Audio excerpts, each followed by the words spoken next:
अब शाम के समय सविता की ठेली पर अचानक ही एक पुलिस ऑफिसर आता है और वो पुलिस वाला बोलता है, सुनो सविता, तुम्हारा ही नाम है क्या?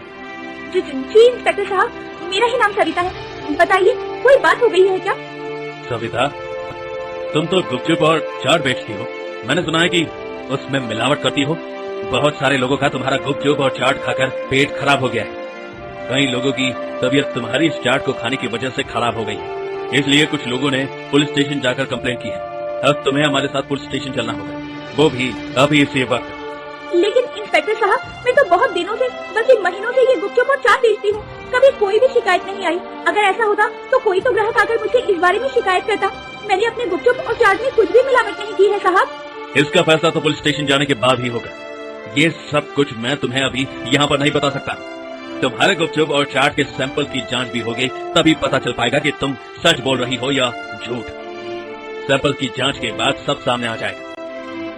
इसके बाद में ऐसा कहकर पुलिस वाला सविता को पकड़कर थाने ले जाता है और उसके गुपचुप और चाट के सैंपल का टेस्ट होता है और टेस्ट में वो फेल हो जाती है और उसे जेल में डाल दिया जाता है।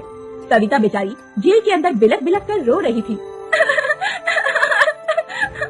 दूसरी तरफ जब सविता की माँ को ये बात पता चलती है तो वो बहुत दुखी होती है और खुद से कहती है, मेरी बेटी में तो कोई दोष नहीं था। क्या पता ये पुलिस वाले इसे क्यों ही पकड़ कर ले गए। उसके पिता के जाने के बाद सविता ने सब कुछ बहुत अच्छे से संभाल लिया था। इस घर के मर्द की तरह सारी जिम्मेदारियां निभाई थी।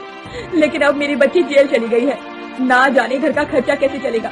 निधि बेटा, अब तो तुझे ही दुकान लगाकर घर के खर्चे को संभालना होगा। सविता की जमानत भी करवानी होगी और उसके लिए पैसे भी तो जुटाने हैं। ये क्या कह रही हो माँ? मैं ठेला लगाऊंगी?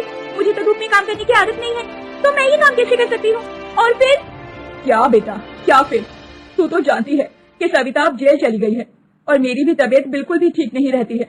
इसीलिए मैं तो ठेले पर खड़ी नहीं हो सकती ना। अब तो तुझे ही ये सब कुछ संभालना है। घर में तो राशन भी खत्म हो गया है। भला हम लोग भूखे प्यासे कब तक इस तरह अपना गुजारा कर पाएंगे?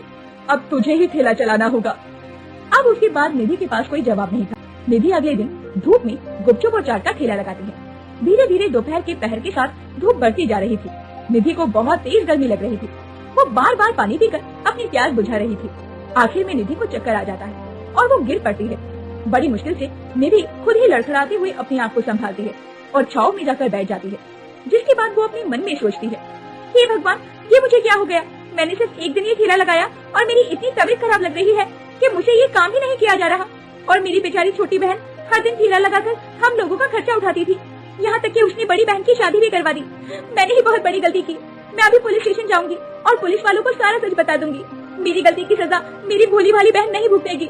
उसने हम लोगों के लिए बहुत कुछ किया है और मैंने थोड़े से गुस्से के चलते उसके साथ कितना बुरा कर दिया।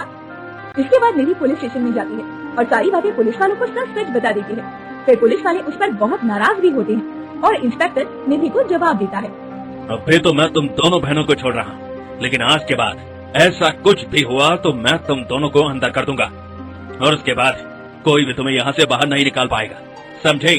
अब जाओ यहाँ से और मेरे कानों तक तुम्हारी कोई भी शिकायत नहीं आनी चाहिए। इस बात का खास ख्याल रखना। चलो जाओ।